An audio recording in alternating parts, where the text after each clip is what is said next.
What's up? What's up? It's Coach Steph. Very special episode today, y'all. So I'm going to be interviewing a hypnotherapist and transformation coach. So when she hops on, I will let y'all know. I'm kind of getting situated.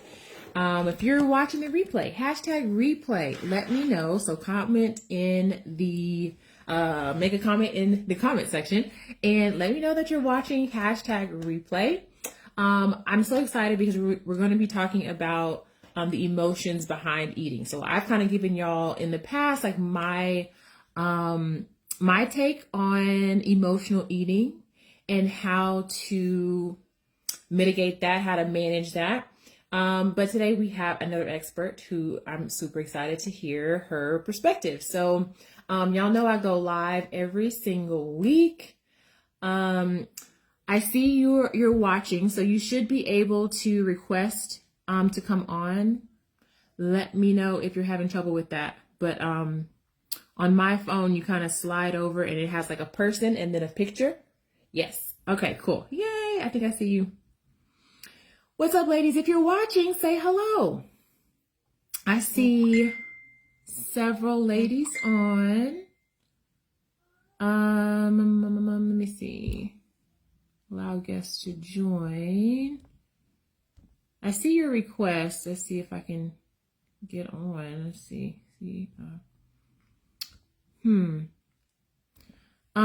Refresh really quick.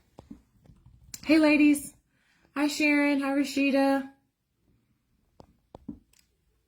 We're going to be talking about emotional eating. So if you are an emotional eater, I need you to let me know in the chat. Is that you?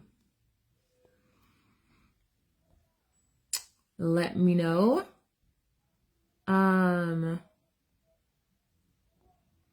Now I see Tina.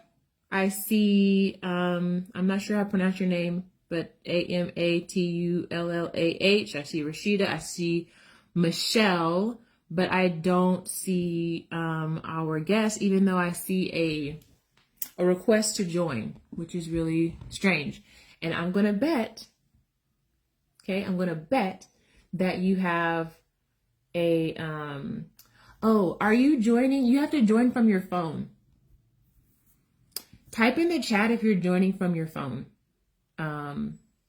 Because you have to be actually on your cell phone and not on a computer. So that's probably why. So let me know if you're able to do that, and I will chat while you do that, while you come on. So, ladies, a few announcements, which some of them don't have anything to do with our topic today, but I'm an aunt, y'all. My sister had a baby girl. Her name is Grace, and she's perfect. And over this past weekend, my family and I celebrated her. I cannot wait to get back and hold the baby because I didn't get to hold the baby.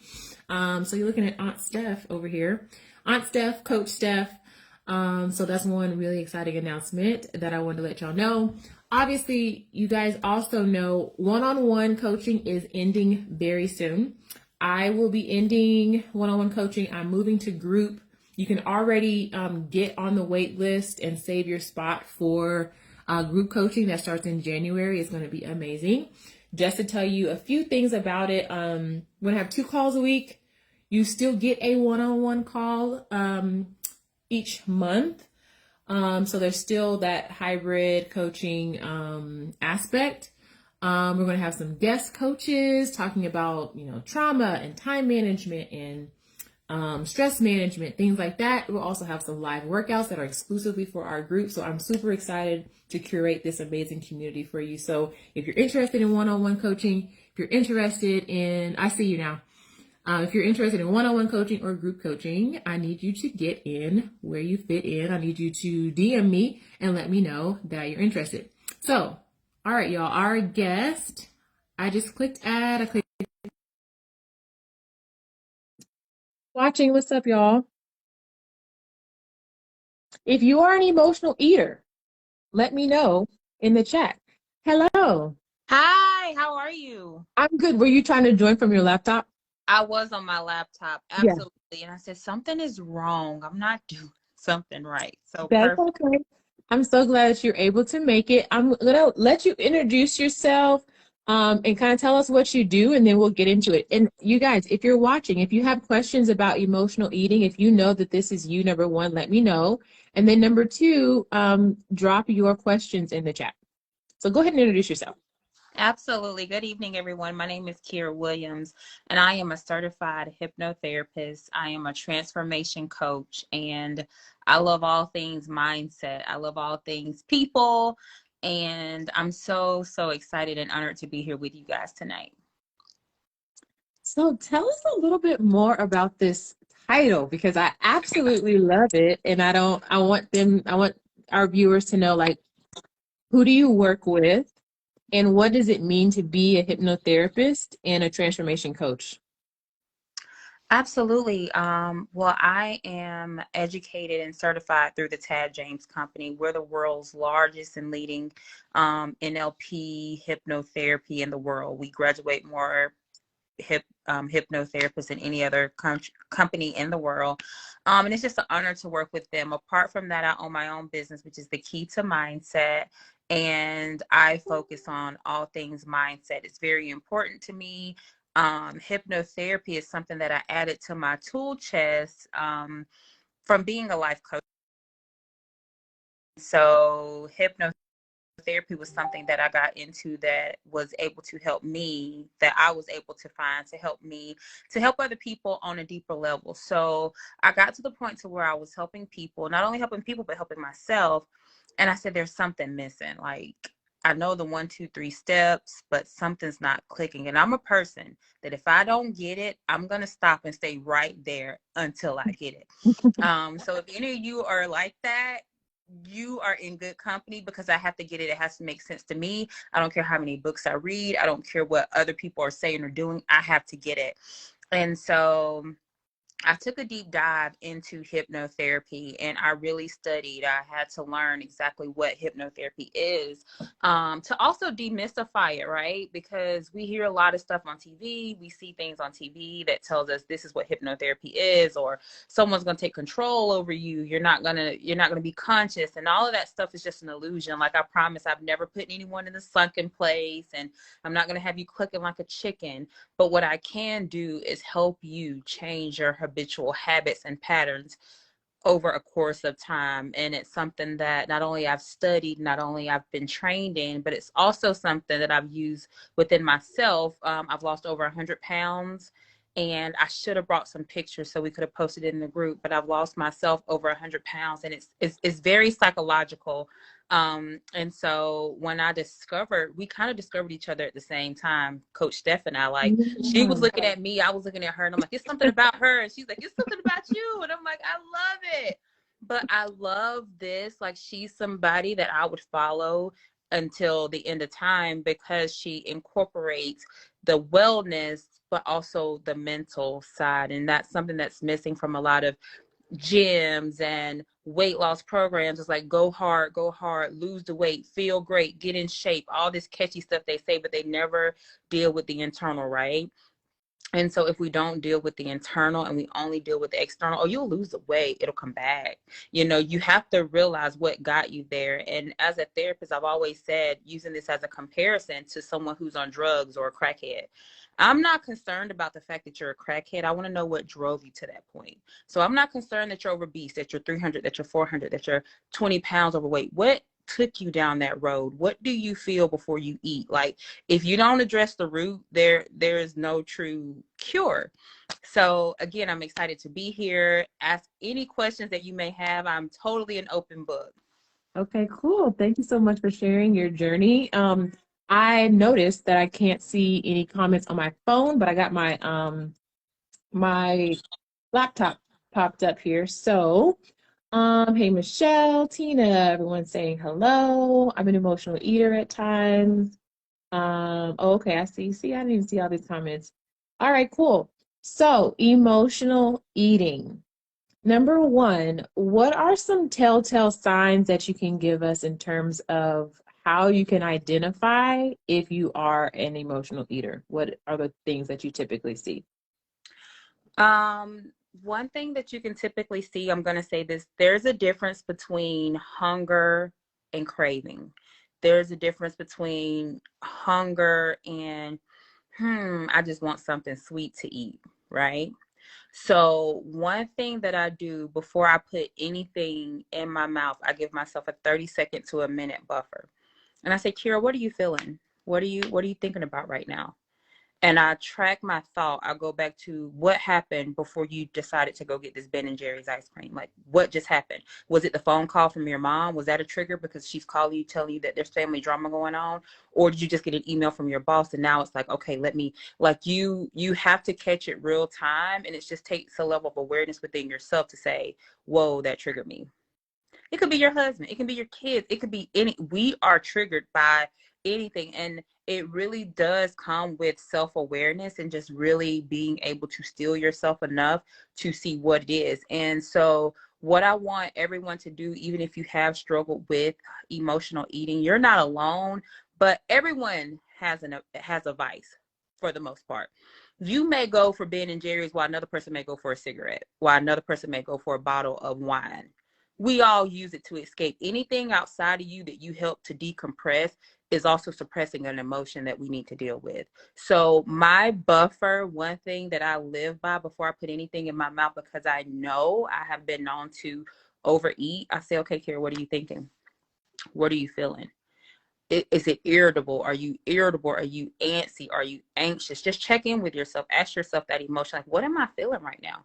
Do I want to feel happy? Do I just want something to make me feel good? Because again, when you eat, it releases a chemical in your brain. And it does. It makes you happier. It makes you feel better. So if you're lonely, if it's Friday night and you're like, everybody's out, everybody got a date, it's wintertime, people at the fair with their loved ones, and I'm here at home, let me go get ice cream. You're not hungry. That's your mind. You want something sweet because you want that chemical, you want that happy feeling, you want to feel good and savor that. Yeah.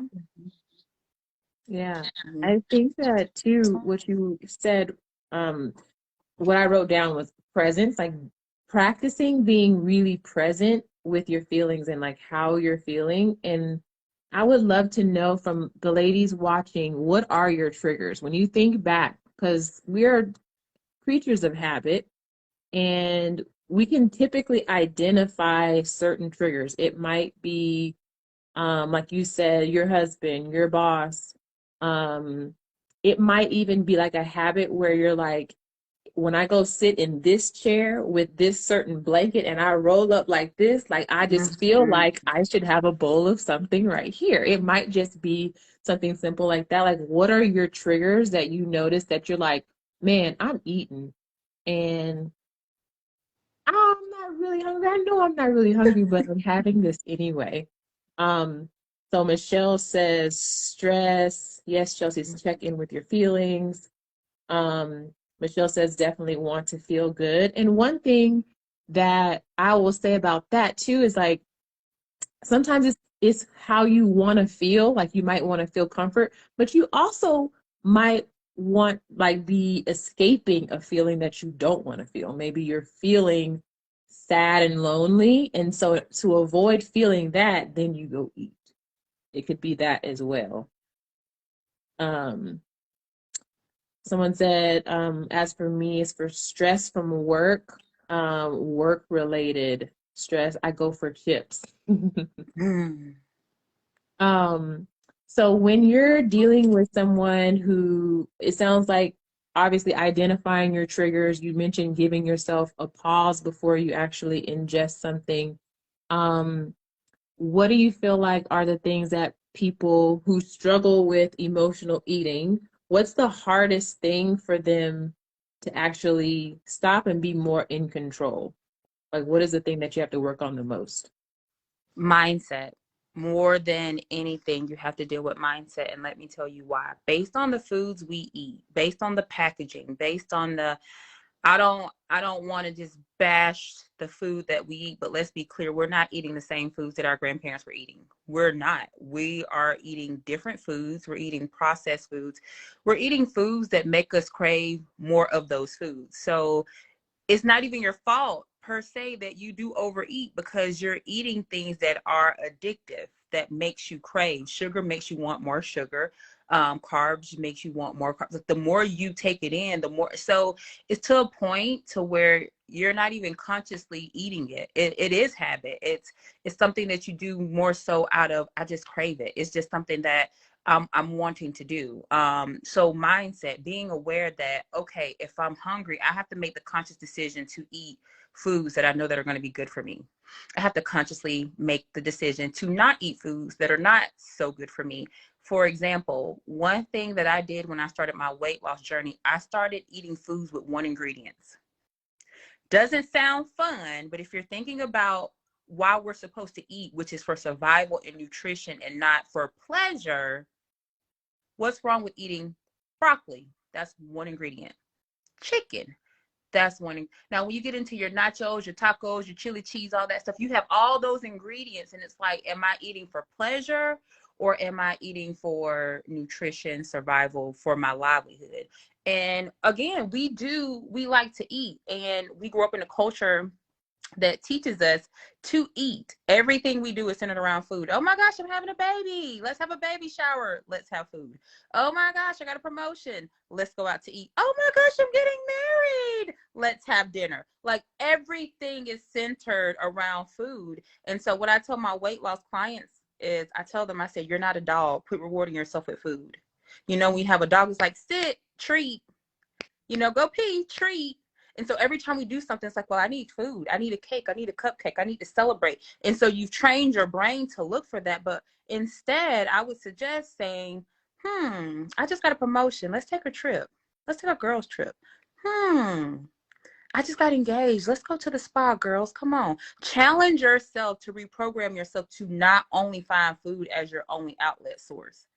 Because I'm telling you, coming from someone who was over 300 pounds, at one point, food was my everything. Growing up as a child, I grew up in South Alabama, very Southern family, where I was taught, eat everything on your plate. So as a young kid, before I even was consciously aware, I was already programmed to overeat. We don't got food to waste. Eat this food on your plate. Eat, eat, eat, eat, eat. Everything we did was around eating. So that grew up in me. So in my adulthood, I had to look and say, Mom and Daddy love me, but they were training me for obesity and fast. They didn't do it out of harm, but they also didn't have the mindfulness. So you have the mindfulness, you have the awareness from this conversation on to say, you know what, I can take charge of my life. Will it take discipline? Absolutely. You're starting a new habit. You're creating a new habit. There are starving children in Africa. Absolutely, Michelle. I have so many cousins in Africa. I'm telling you, when my mom used to say that, I used to feel so bad and I would eat more. Because it's starving people out there, right, Mama? And I would just eat. And she was like, that's right, baby. You better eat that food because like, we're in survival. I'm like, Mama, I have enough body fat to last me until Jesus comes. I promise you, I'm fine. But that's how we were raised. And so when it comes back down to the mindset, when it comes back down to programming, we are creatures of habit. So you didn't just wake up one day and decide to be an overeater or an emotional eater, right? It developed over a period of time. So in this, I want to make sure that you give yourself grace because you're getting ready to start a brand new habit. You're getting ready to start a habit where you say, okay, instead of soda, I do want water. Instead of taking the elevator, I'm going to try the stairs today. You're going to start a new habit. And that is different, but I guarantee you, if you stick with it, and that's one of the power of hypnosis and hypnotherapy. We go on an unconscious level and we help reprogram you, because that's all it is a program. You get up every day and you subscribe to that same program. I'm pretty sure, because we're creatures of habits, you get up at the same time, you wake up on the same side of the bed, you check your phone, you check your Facebook, you check your emails, you drive to work the same way, you stop by the same coffee shop. You do everything the same way because we're creatures of habits. So what hypnotherapy does, it interrupts that, and it suggests a new thought pattern. It says, okay, you're going to want to walk instead of take the stairs, instead of always taking your car. You're going to begin to feel the urge of walking. You're going to begin to crave water instead of soda. You're going to find yourself moving more because it's more pleasing to your body. I'm suggesting that to you. And so that's what we do through hypnotherapy. I love that. It is a little like when you talk about demystifying, and then we start saying that, I'm like, oh my God, am I being programmed? But at the same time, like we're always being We're programmed. Like always being programmed. what you just said is like legitimately, we have a program. You are running a program whether you know it or not. And I think what you Absolutely. mentioned about the cultural implications, right? Especially Black and Brown people, we are often taught that we need to eat all of our food on our plate, that is wasteful, that if we don't, we are sometimes pressured, especially like as the holidays and stuff are coming up. Number one, people start getting, it's not a happy time for everybody. For some people it is, and it's for some people it causes a lot of severe emotions. But then we also have to understand too that like emotional eating isn't just the sad or the lonely, it's also the happy. It's the The over happy. drinking. It's the, oh, let me get that second and third plate. It's the mindlessness of just eating because there's food here. And can you talk just a little bit more about like the peer pressure from aunties and grandmas to eat more, and that just disconnects our internal thermostat to just say, I'm just going to eat because you are telling me to eat versus like listening to my body. Absolutely. Like I said, going back to just my early development and current development, being born and raised in Southern, everything is centered around eating. Like Thanksgiving is coming up, and we've been planning Thanksgiving since September. Who gonna cook the dressing? All my aunts bake. Everybody baking a cake. Everybody baking a cake. But I want to share something with you guys that is very intimate, and I haven't shared this with anyone. I recently moved to North Carolina, and so my family from Alabama came up here just 2 weeks ago. 2 weeks ago, they came up here to visit me, and my grandmother, my brother, my uncle, and my aunt. Now, my mom's the oldest, other than my grandma. And my mom is 62. Everybody else was younger than her, and my grandmother is 83. When they got here to my house, everyone unpacked and they began to do their nightly routine. And one thing I noticed is everyone pulled out a huge bag of medication, like it was normal. My aunt said, "Oh, I got to take these pills because my bones and my joints and my this and my that." And I'm looking like, okay. Because I live alone. It's just me. No dog, no cat. It's just me. I live alone. So my mom's like, yeah, I got to take this because I got this neuropathy in my foot and my something, something. So I'm looking like, what in the world? Like, they're so used to medicine that wellness is foreign to them. And so I just sat back, not in judgment. I love my family, not in judgment, but I just sat back. When my mom got up, every morning she got up, she made breakfast. Breakfast consisted of grits, bacon, egg, sausage, biscuit. She made that for breakfast. Before noon, it was, what we gonna do for lunch? Hot dogs, chili dogs, potato chips. What we gonna do for dinner? Well, let's do a fish fry. And I'm thinking like, you're not even being consciously aware of what you're putting in your body. But you're gonna take this pill that's gonna suppress it because it's not healing you. You're gonna take this pill that's going to suppress it, and you're gonna get up and do the same exact thing. So I interrupted their pattern. And again, that's something that we learned through hypnosis. You can interrupt any type of pattern. Like for anybody who has a kid or anybody who has negative thoughts, you can interrupt it because it's impossible for the brain to think two thoughts at the same time.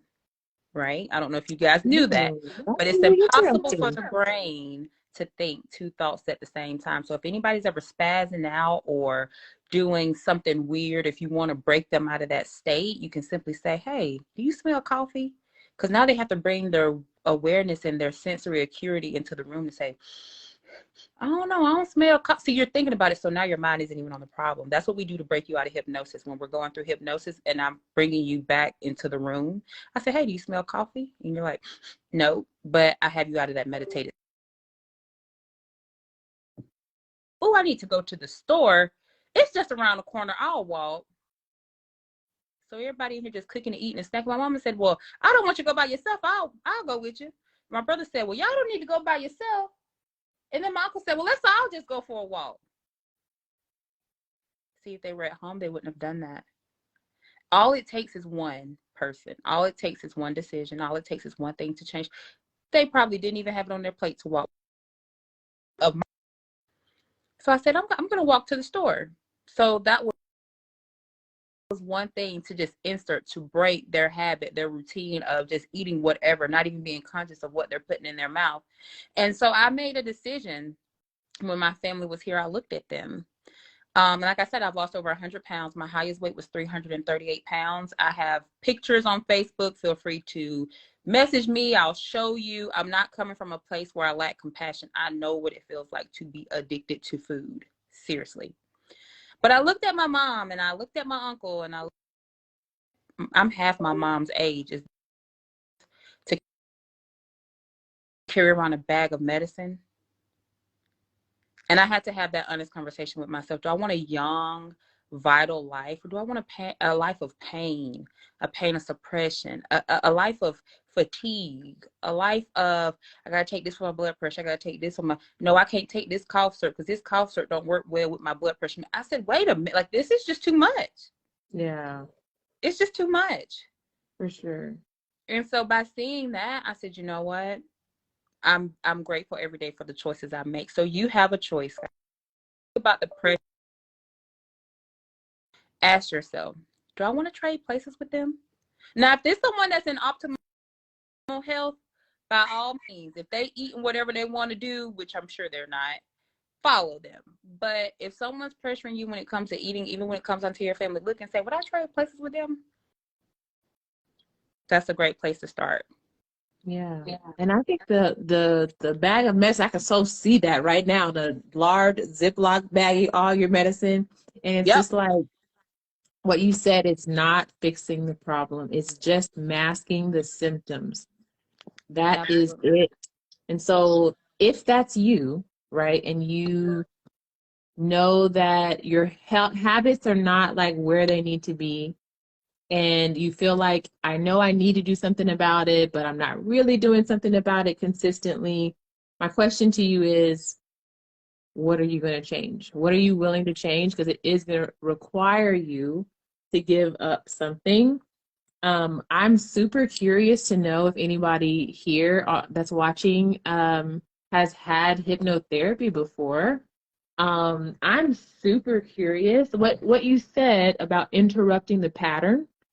And if you think about like your unhealthy habits, ladies, and how you may have a habit of emotional eating, you may have a habit of even procrastinating on like doing things in your health journey. You may just have a habit, and being able to interrupt that pattern, you don't have to worry about tomorrow or a week from now, 6 months from now, am I still going to be doing this? Just worry about today being in this moment. Like, what do I need to do to get from point A to B and not from point A to Z? Because that seems super overwhelming. And then we don't do anything because we feel like it's too much and too hard. Um, so really taking it one step at a time. In terms of emotional eating, um, if you had to break it down, like in order to break up the pattern, what are the two or three things that you kind of tell your clients to do in terms of like if they have a either a food addiction or strong cravings that they feel like they can't break or maybe they've tried before? Like, what is your two or three things that you think are most helpful? Um, for one of the things is it's going to take a complete level of honesty. You have to be honest with yourself and say, what do you want? What do Yeah. you want? Like, if you want to be obese, don't like be to not own self be true. I'm a firm believer in that. What do you want? Because a lot of times we say, oh, I want this body, but we're not doing what it takes to align with the body. That's just like me saying, I want to be a millionaire, but I'm going to lay on this couch every day and watch Netflix. That it doesn't align. So the first level is just being completely honest with where you're at today, not judgmental, being able to look at yourself, Not from a place of judgment, but from a place of awareness. An awareness is able to acknowledge anything within yourself without judgment. No condemnation, no judgment, but just to look at yourself and say, you know what? This is where I'm at. And that's what it takes. It takes a level of awareness, and you say, okay, what are some things that are working for me? Start off with what you like about yourself. You know, oh, I get up early every day. If that's the only thing that you like about yourself, put it down, praise yourself, pat yourself on the back so you can send that sensor to your brain for good job, like neurotransmitter. Okay, I get up every morning at 5:30. I'm a darn good employee. I'm a good parent. I take care of these kids. Whatever you do, praise yourself. And then take a look at the things that are not working. Simple. Do I spend my week eating out of a bag? Do I drive-through? Could I cut back on my Sunday Netflix time or my Sunday Hallmark time and just take 2 hours out and meal prep for the week? How much would that help? How convenient would that be? So first step one is awareness of where you are. Because you can't get there by lying to yourself. You can't hate your way to a new destination. You can't criticize yourself to a new destination. So everything that I do is for love, in love, and through love. So definitely love yourself to that next place. So once you are aware, gradually make the changes, whether it's one thing this week or one thing the next week. But the thing is, what I'm going to say to you, what makes number one is so important is because once you have a made up mind, there's nothing that can stop you. I've seen people at the end of the month say, okay, my rent's due, or my lights are about to get cut off, or I got this going on. And somehow they mysteriously make the money. Like they make it happen. Like for somewhere money come out of the woodworks, they start borrowing. One thing I know about human beings, we know how to make something happen if we really want to. So it goes back to, do you really want it? And if you do, commit to it and recommit. And every day, like Coach Steph just said, it's not about, oh, I need to do this. I need to go to the gym 5 days a week. I need to do this. And, in December, I'm going to do da-da-da-da. No. Just today. Take control of today. Be present. And by being present, you're not overwhelmed by tomorrow. You're not overwhelmed by Thanksgiving. All of that stuff will take care of itself. But what you're doing is building habits. So every single day when you wake up, you say, ooh, I usually would have got a Frappuccino. I would have got all that whipped cream and foam, but I just got a regular coffee. Good start. Ooh, today I intermittent fast. It's 12 o'clock and I haven't even eaten yet. I'm proud of myself. Okay, because you're building it and you coach yourself through it. Work on your inward conversation because, again, there's a voice inside of you that talks to you, that you hear, that inward conversation. And I want to definitely discuss that. I hope I'm not getting too far off, but I definitely want to discuss that because it's important. This is another thing that hypnotherapy helps you with. It helps you with that inward conversation, right? How many of you have said, oh, I want to go work out today. When I get off work, I got my shoes in the car, I'm going to go work out. But then you get off work and you say, oh, I don't want to go today. I'm tired. It's crowded. It done got cold outside. I just need to go home. That is matter over mind. That's not mind over matter. You are in control. So your mind controls your body. But when you run on your program, it's matter over mind. And it's actually your body telling your mind what to do. Because you just said you're going to go work out. But your body said, no, you don't feel like it today. So that comes back into you taking control and sticking to your commitments on what you want to do. If you say, okay, I'm going to do this, do it. And your body has no choice but to follow. Anything you do is a thought first. Before you got on this live, you had to think about it. Don't let it be a 12-hour shift. Absolutely. Your body will go ahead and tell you what you're not going to do. And you feel like you're in charge. No, you're not. Your program's in charge. So you get to tell the program. No, we drag your body out there. Even if it's just 5 to 10 minutes, because guess what? You're building confidence in yourself because you're keeping your word to yourself, right? Even if it's just 15 minutes, that's building a new habit. That's building that confidence within yourself. And you just keep going and one day at a time. And it helps with accountability. Again, the forming of a new habit is not easy. I'm glad you guys have Coach Steph. I'm glad you guys have someone who's going to hold you accountable, because here's the thing. Repetition is the mother of all learning. Could you imagine if your mom said to you, hey, Steph, your name is Steph, and I'm only going to tell you one time. You wouldn't know your name. But because your mom said your name is Stephanie, write it. S-T-E. She spelled it out for you. You wrote it. You wrote your name so much, you spelled your name so much, it became a part of you so much to where you can be in a crowd of 1,000 people and hear Stephanie, you're like, what, huh? Because of repetition. So if you guys don't have a pattern of working out, eating healthy, don't tax yourself with this idea that I'm just going to wake up and it's just going to work. Start slow. You're building a complete identity. Old things have passed away. All things have become new. So you're not that person no more who just stay up and eat snacks and all that type of stuff. You're building a new identity. So divorce that person and marry the new version of you. Really put on the identity of the new person and say, you know what? It feels good to wake up early. It feels good to take care of my body. Oh, I love my body. And really become new. And you have to govern that inner conversation. You really have to work on that day to day to day until it becomes your identity. Because that's exactly what it is. Weight loss is an identity switch. Who I was at 338 pounds is not who I am today. Two different people. And I think too, sometimes I've had clients be like, I have what they call a power hour, which is just some intentional time alone, some different activities. And they'll be like, yeah, I'm doing this. And it becomes not a routine. It's just like they're doing it because they know someone's watching them. They're like, hey, are you going to do this? But they're like, I'm doing this every day and it's like really repetitious. I'm like, yeah, it's supposed to be repetitious. Like, I want your brain to be able to go back to those connections intentionally again and again and again and again, so that in real life, when you're triggered, you don't have to continue the pattern that is like self-destructive. Your brain can be like, well, actually, I don't have to do that destructive pattern. I've been practicing going here and thinking of myself in my highest self. And now it's not so hard for you to make that connection when life is like happening in real time, because you've been practicing and you've been intentional about going back to that same connection over and over again. So, and that's, no, Michelle, she's one of my clients, talking about self-trust. That's also a practice, right? Like, you have to practice trusting yourself, setting a small goal and intentionally doing that on purpose so that you can get used to that feeling of making a powerful decision and intention, then acting on it.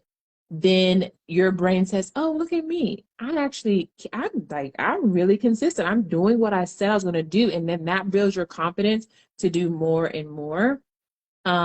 Renee has a question. How exactly does hypnosis change your program? I think before you answer that question, everybody, I want you to think about what your program is right now. Y'all always tell me this, like if we get on a call together, a lot of y'all will say, I'm just not consistent.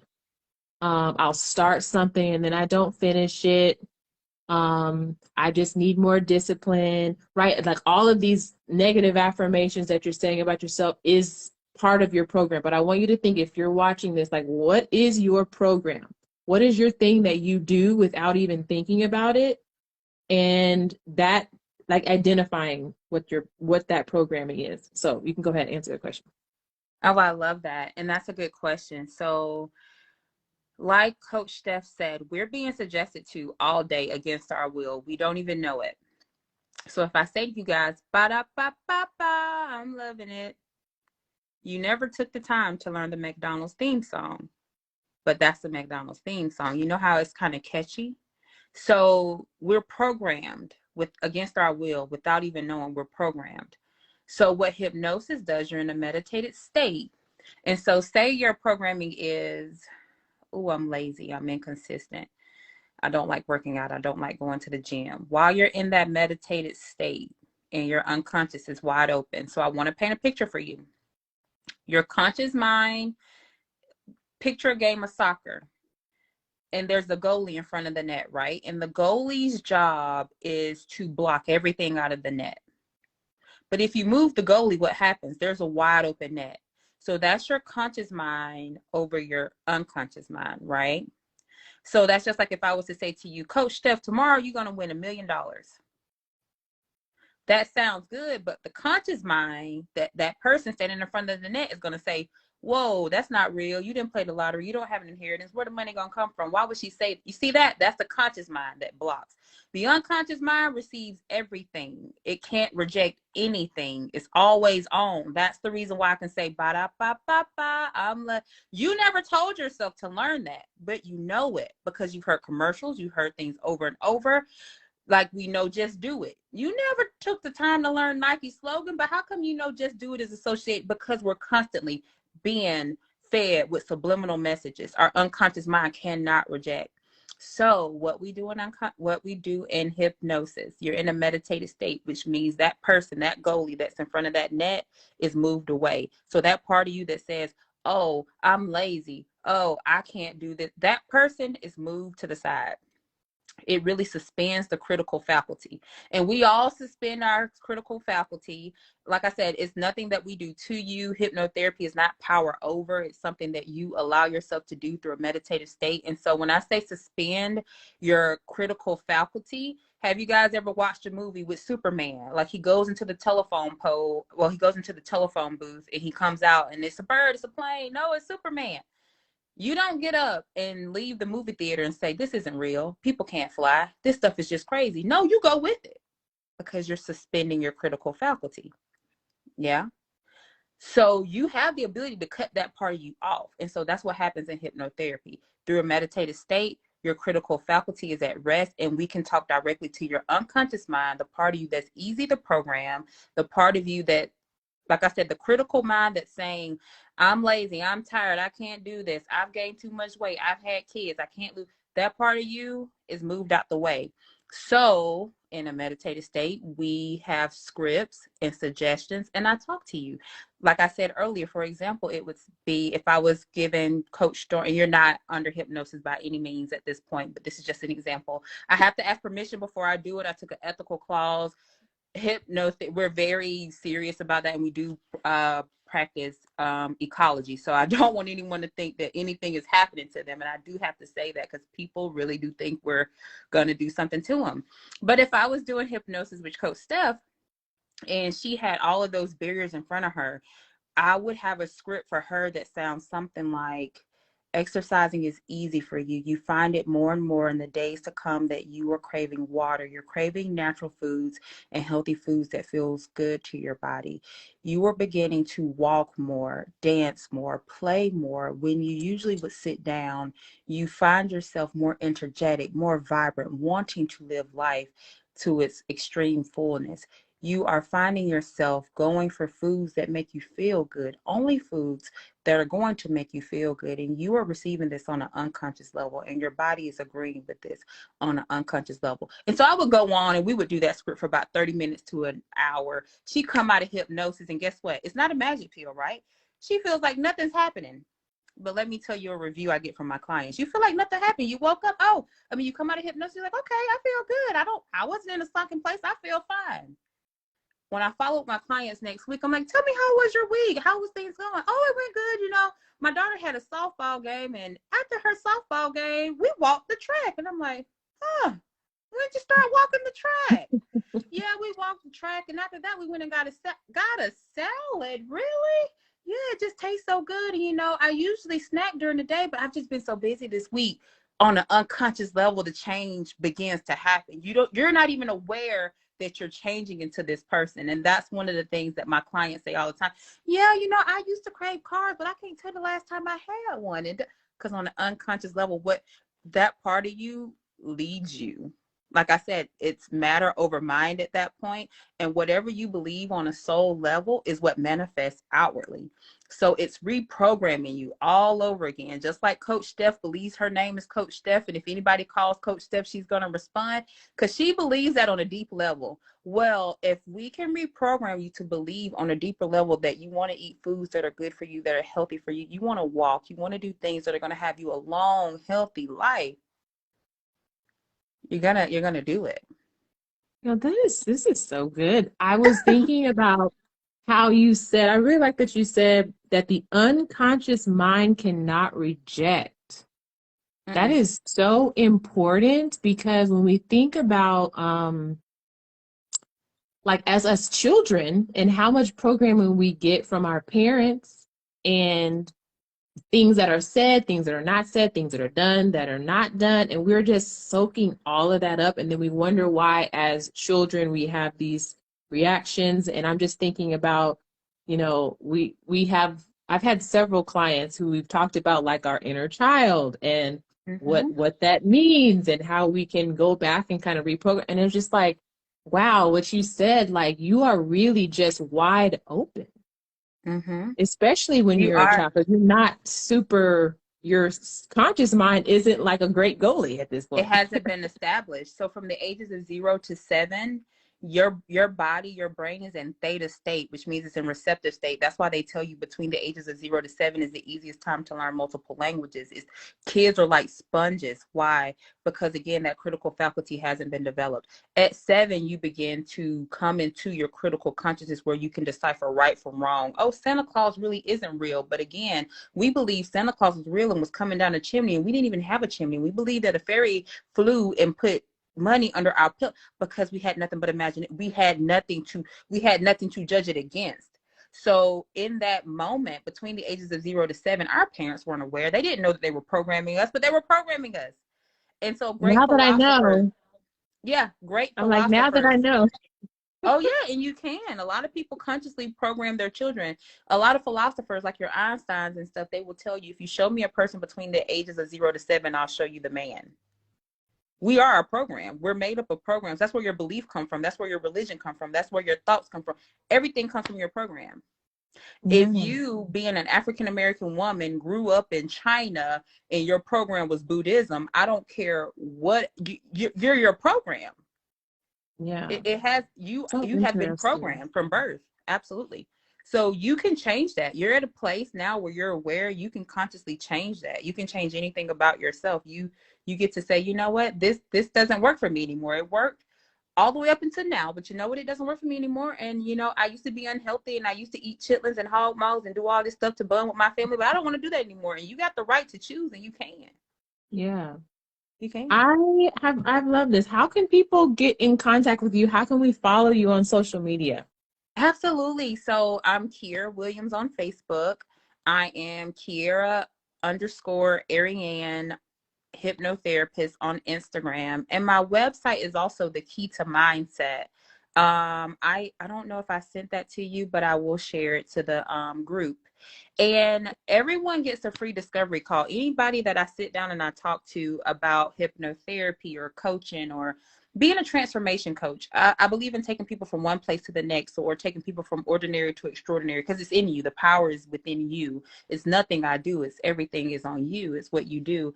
But everyone gets a free discovery call. I will talk to anyone about anything, and we will just see if it works for us to go forward to that next step. But I absolutely believe in what I do, and I think that's what's the most important part. That's why I love what I do.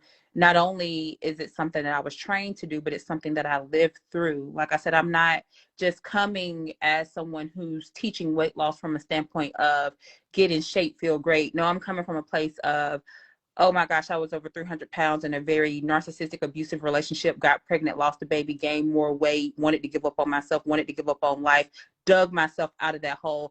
Now this is who you're talking to. So it comes from a place of passion, compassion, understanding. Like, I'm not going to talk to you. You're a person. You're a human being. You have feelings. You have emotions. Your best thinking got you to where you are today, and that's okay. I love that. Yeah. Mm-hmm. So, ladies, if you are watching and you want to get in touch, I want you to know in the events tab, I did link all of your social media. But if you wouldn't mind after the live putting it in the comments as well, just so people know. So, ladies, you guys get a free discovery call to chat and see exactly y'all can work out whatever you're like struggling with. And is there anything else that y'all have any questions about? I'm just looking at the